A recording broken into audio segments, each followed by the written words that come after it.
it's difficult to say who is my most important influence, because I think it's not another maker who does similar things.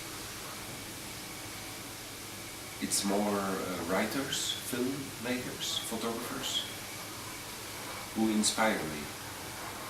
And as I didn't study what I do, I didn't study for dance or theater or filmmaking, I do it in a way that I think I have to do it like that. But there is no rule. Like, I never was in a school where they say, this is how you have to do it. And if you look to other works, and if they're very good, it's perfect. So you can't do it because it's already done. If you see very bad works, they are very inspiring, because you think how I should do it to make it good. So the worst shows I see are the most inspiring, because I go home and I know, it's totally wrong. So I should do it like this. In the good works you have to stay off, you can't touch. So I think each work has been, even the works who were not so successful, maybe. You have works who people like and other people say, I like more the old work, and other people like more the new work.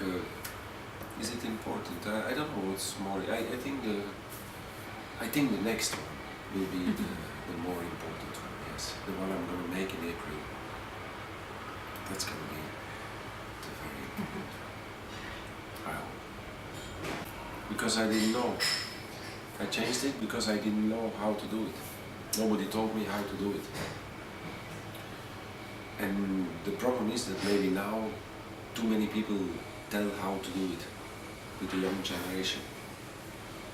And that they also, with the internet, look, and with the social network and with the social connections, they all look to each other. And it's dangerous, because you get a very similar result. What I changed was that I didn't thought I was making dance, and then I was making a piece, a very physical piece, with ideas, almost abstract ideas in a very concrete action, and to develop this to movement with music and light and very physical. And then we went to New York and they said, this is a revolution in dance. I was like, and since then we are dance, but we work also with text, with film, with other things. So in this way, I think I changed. You know, there is also something. There are individuals and they do something. It's like a man alone in the desert who walks and he never saw somebody else, or in the jungle, and he does something. And he does, what he thinks he does is this world. But now there is another world from up. And the problem is that many people see themselves in this other world. So they think, I have to do this to be accepted or to do. And that's a bit the danger as a creator. You have to be in your own trip and to do something what you feel, and to think that you are unique. It's like Pasolini when they ask him a question. He said, I don't know how to think from the others, because I only can think from me. I am the center. And it's maybe pretentious, but it is like this. And now you have to see it always in context from this. But creation is something very selfish, very like a dream, you know, you dream the dream. You can speak about the dream, but you dreamt it. I think it's and then you can change something. I don't know, I hope I change something, but it's very hard to say from what I start. It's a general thing that I feel this will tell something, but it's not perfection, because the chaos and the imperfection is very important. Imperfection is much more seducible than perfection. Perfection is dead, it's like it's finished, it's like, okay, you see it's perfect, done. Imperfection, failure, weakness, vulnerability, that's human. I look for this task. Now, what I use for it is like sometimes movement, of course, it's people. People are my paint, let's say. I'm not a painter, but I paint with them. And then you have to make as if these people make it, not me. So that that the empathy of the audience can be with them, because they are looking to them, not to the artist behind. And it has to, people have to come in the show or something, and they go out with much more questions than when they came in, not with solutions. Something is bousculé, it's shaken. It's like you come and after you are, you are a bit lost. I like that, because it makes you think about, oh, there is something else. And yeah, the daily life is humans organize the world that we can survive. So we need order, we need acceptance, but if not, it's chaos. It's like people, and the scene has the opposite. You need to have order, but you have, with this order, still to change something. If not, it's not interesting. If not, we look to replicate of what we know, and it has to be the unknown. Even if you recognize it, but to go in these things. Everybody has his obsessions, you say, I like to work around this, and probably it's 5, 6 topics, but and because you are busy with this, they can give you another idea or you do something that exists, a classic work, or I don't know, you start from the text, but you recognize your obsessions in that thing. And in this way you always stay busy with the same similar things in a variation. And because of this, I like to change of people.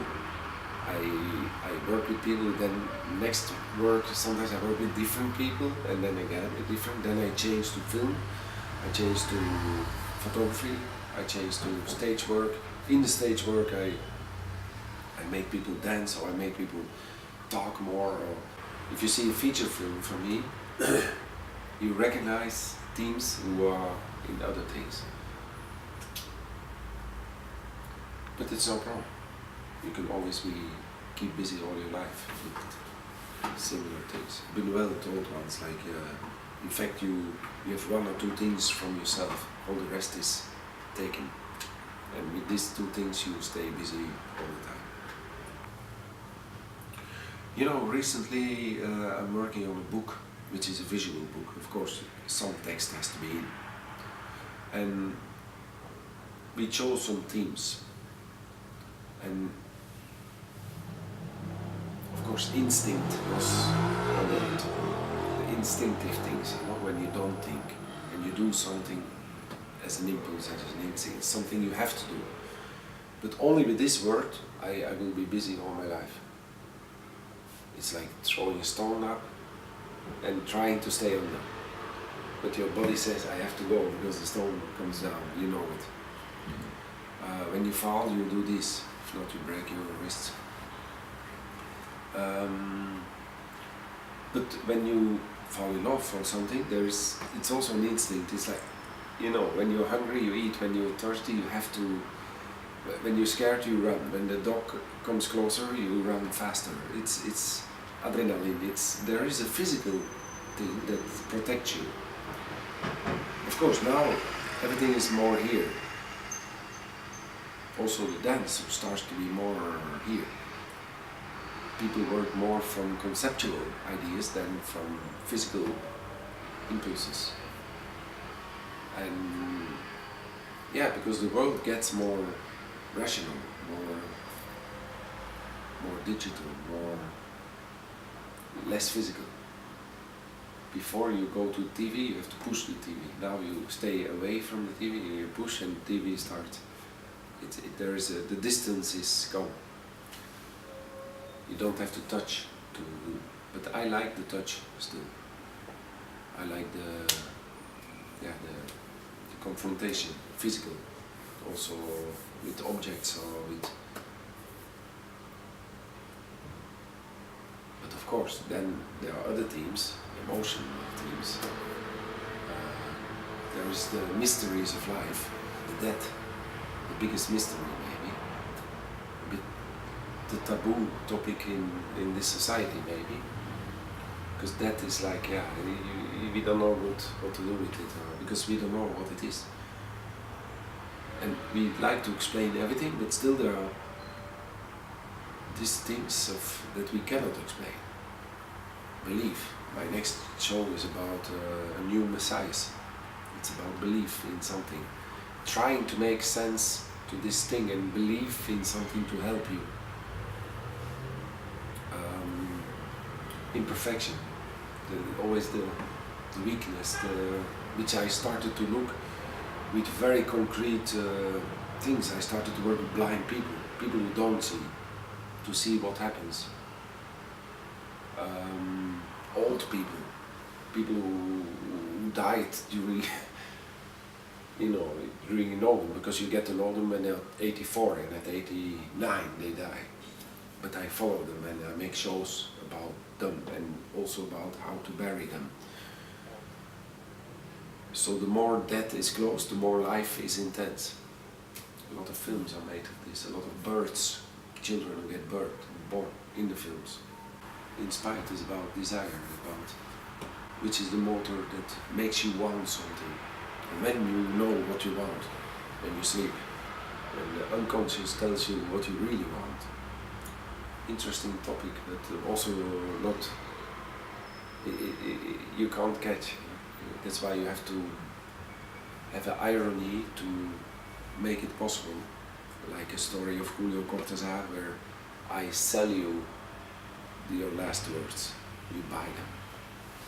You materialize what is very personal, what is uncatchable. Every performance should be unique enough that it's not a copy of another. I really don't like to, or you assume it, you say, okay, let's do something with that performance and we make a kind of version of it. But I hope that the mood, the aura,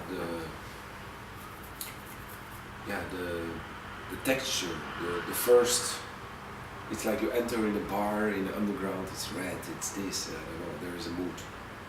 You enter in a empty warehouse and you walk and it sounds different, there is a mood. So you have to choose the general, is it sunrise or sunset? It's stupid, but you have to choose the color, the temperature, and in this happens something. So each show should be unique enough to make it different from the others.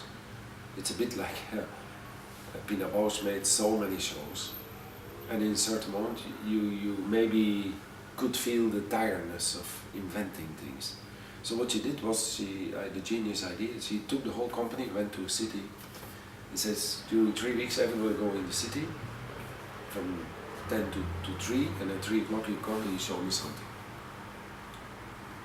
Taken out of the city, of course you go to Hong Kong or to Palermo and then she started to make her city pieces.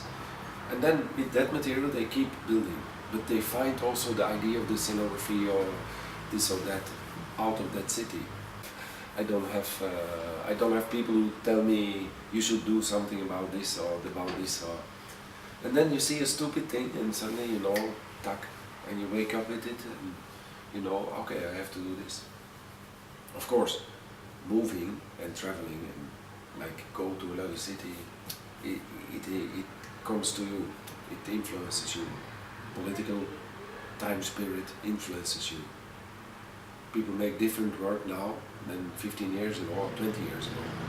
Because the difference is there. But then you say, strange, I made something in the 80s that in fact fits very good now. And then you are visionary working. You know, you don't follow the time, you are before the time or after the time. Like I like to do something, not about the politics and the problems now, but to do an ancient thing, or mythology, or old story, and to actualize it. I don't feel so much like opening the newspaper and say, oh, we're gonna make a show about this. I think it's a collaboration. But of course, without the people on stage, I could not do it. But I learned a lot from film actually, because a piece you start and you start to rehearse in the studio, and the casting is already a part of it. But in film, you are years and months and alone imagining the story, and then only you meet people, and then everything goes very quick, if it works. So you have a big alone process and then go.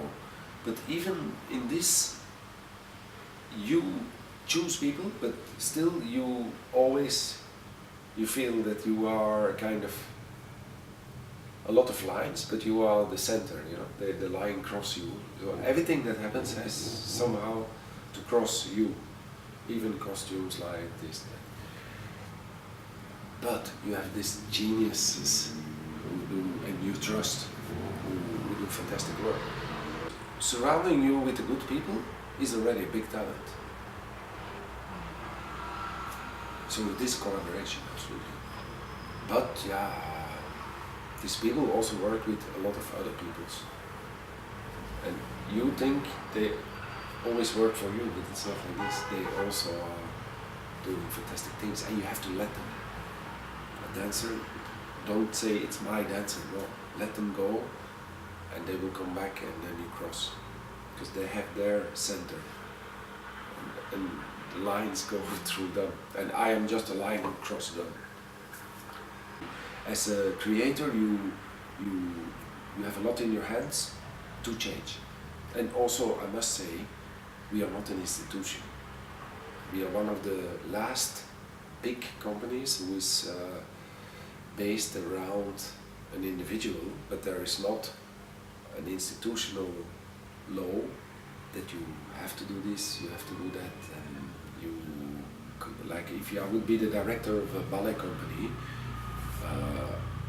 I have to follow this, and I have to make this and that, and if I go, there comes somebody else, and it continues. That's institutional things. But so it's not yours. But me, in my way, it was like I do something at home, and then it grew, and it becomes something.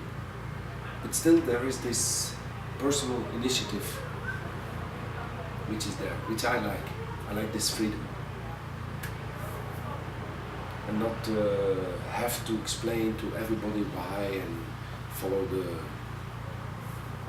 Like in a certain moment I had the idea, I said, I want to make a film.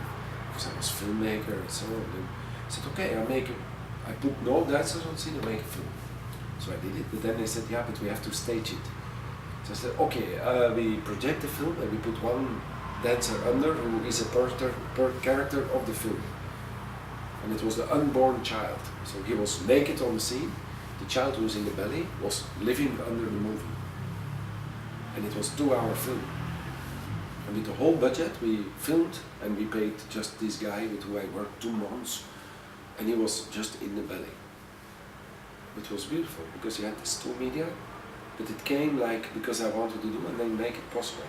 You change the medium and the normal way of doing because you want something. But if I would be director of a ballet company or a theater, I say, oh, I want to do this, they would say, no, No, you have to do this, and here's the text, and here is this.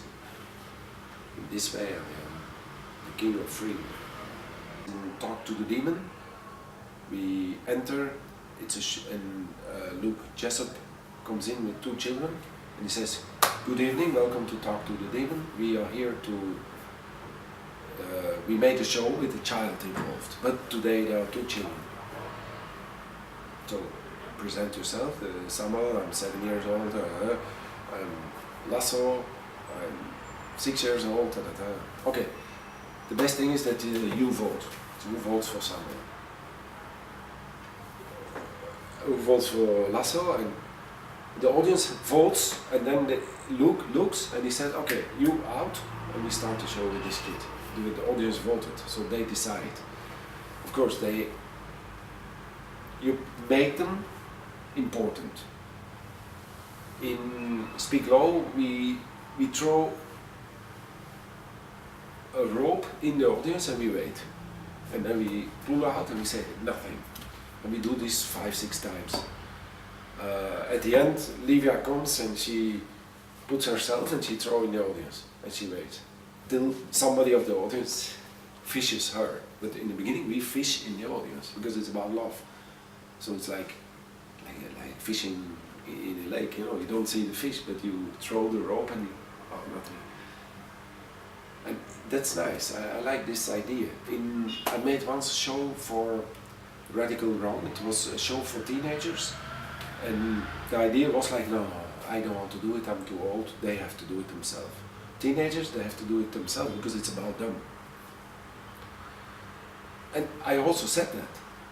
They said, you have to do it with teenagers. I said, oh, I'm too old for that. They have to do it. They have to make themselves a show. And then the whole concept of the show was this at the end. It's about them. So the director didn't want to make the show. That's the topic of the show. And what we did was that the people who were involved, they very loud music, they run to the teenagers who were in the show, they take a teenager, put them on the scene and run away. And it happened 5 times. Of course, the teenager and runs out, and then the next, and then this. And so, to show, it's about them. We put them on the scene. Then you have England, and you can't touch the audience, and you cannot do it, so they want to program it, but they want this element out. I said, okay, we don't come. Because that's the topic of the show. Audience is super important, and it's one of the themes I'm busy with, also in my book. Audience. Who is the audience? What? How? Because without audience there is no show. And the communication to the audience is very important. If not, they look TV. To go on the scene and to look to the audience is very important. To not do as if they are not there. It's super important.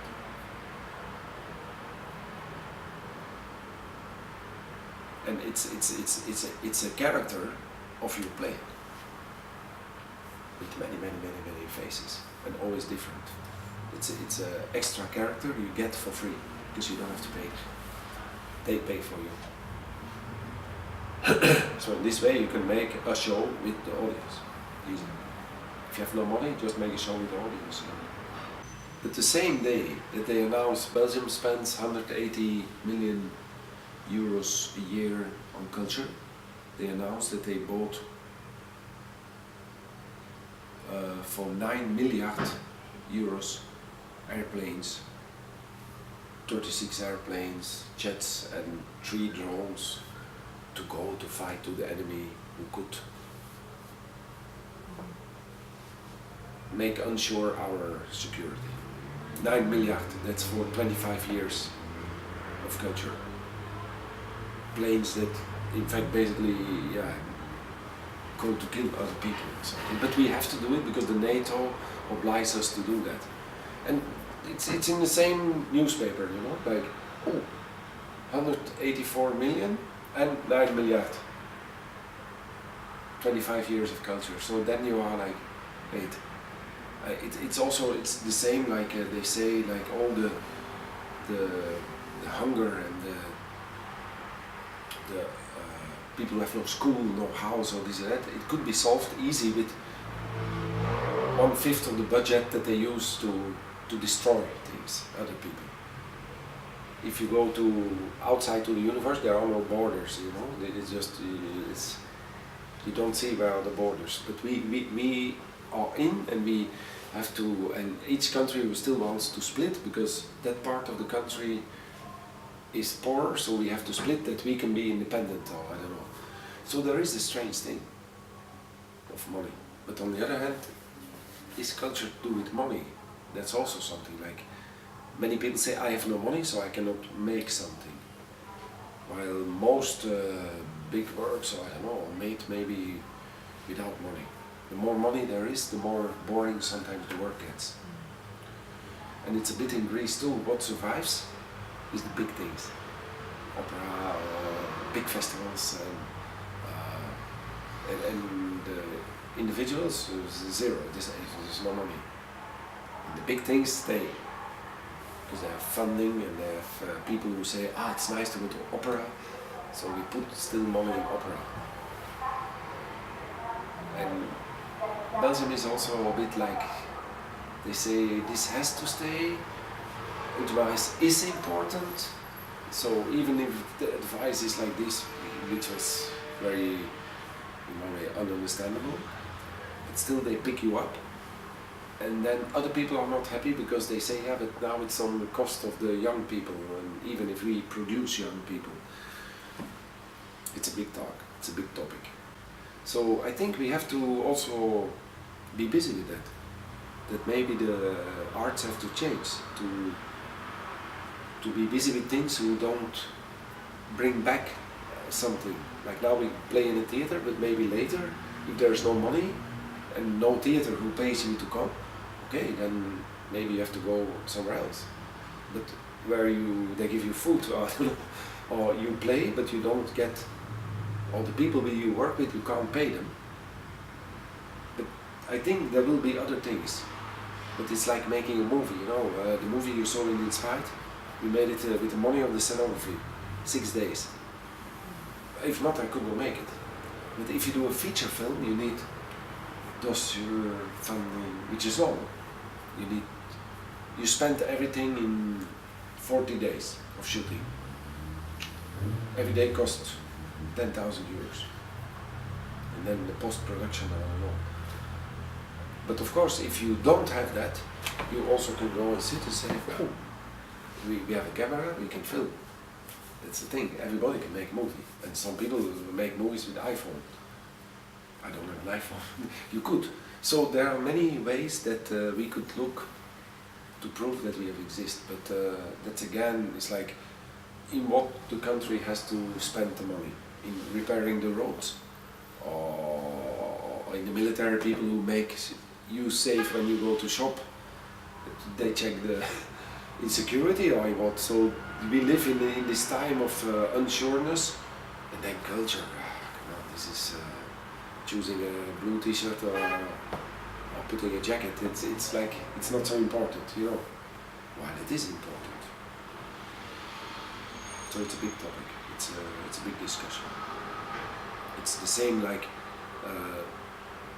we know that Greece is in problems or something, but when you come here, the houses are still there, the cars are still driving, people are, you know, people still go, it's the same. So in fact, then you say, what is this thing now? It's a fictional problem, because money is paper. It's worth nothing, you can't eat it. The day they say, this is worth nothing, it falls, you can burn it. Or you print more, what the banks do. So it is, we live a kind of unreal thing. It's not that you say, you give me some bread and I cut your tree in pieces.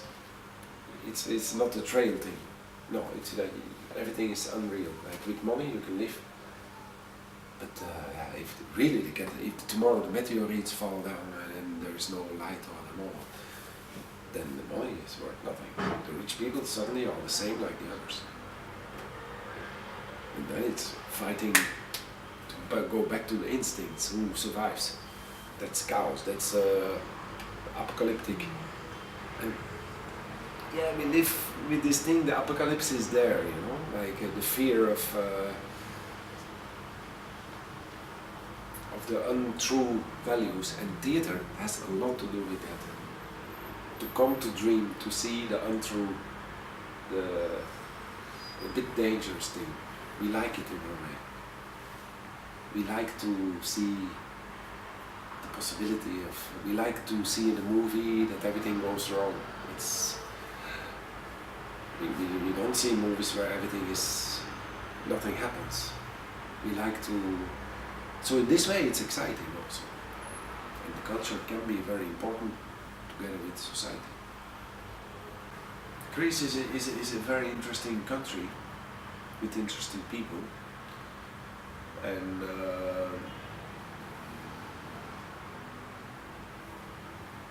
it's also people who have a very unique view on the rest of the world. It's a really strange thing. It's like, it's not Latin, it's not Mediterranean, it is Mediterranean, but in a unique way.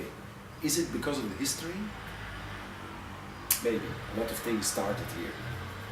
Like mostly when people do co-productions, it's like mostly it's like German theater who phones you because they have the showspiel house and they need some creativity, and a crazy, not theater maker who comes to make a show or something, you know, co-produce. But Greece is not going to phone me to make a theater production or something. Well, it's a pity because I'm more interested in this than to work with only German actors. I did, but it's, I don't know. Never listen to an advice. That's my advice. Do what you do. Be very radical. If somebody gives you advice, don't listen to it. Because they want to form you, they want to make it yourself. Be unique or irreplaceable, be outsider. And don't communicate too much to the others. Now there is this trend, you have to work with this, and everybody has to work together and to know, and then by internet everybody can check everybody, there's no secret. And then they make work, and then it looks like each other. And then there's suddenly one guy of the dark side there who comes with something and he blows away everything. Because he didn't communicate, he's a loner.